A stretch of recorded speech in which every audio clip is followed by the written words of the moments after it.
అమ్మా మున్సిపల్ కల్పన లేదు, మీకు ఏమో ఉపాధి కావాలా? నేను కమిషన్తో కలెక్టర్తో మాట్లాడి ఉపాధి కల్పిస్తాను మీకు.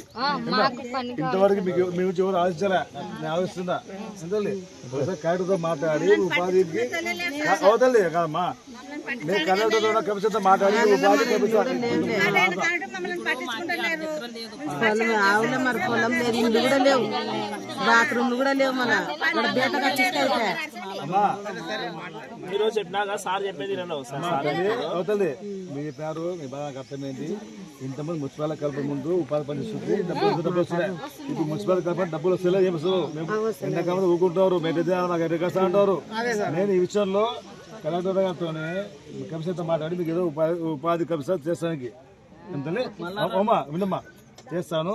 అందుకే ఒకసారి మా శ్రీలత గారిని ఒకసారి అందరూ ఖచ్చితంగా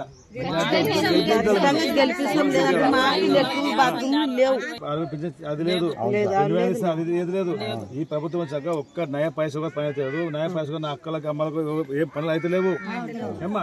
అందుకమ్మా ఆ పార్టీకి నమ్మకండి. అందుకే బీఆర్ఎస్ పార్టీకి ఓటు ఏంటి అండి, అన్ని విధాలుగా మేము ఆడుకుంటాం మీకు.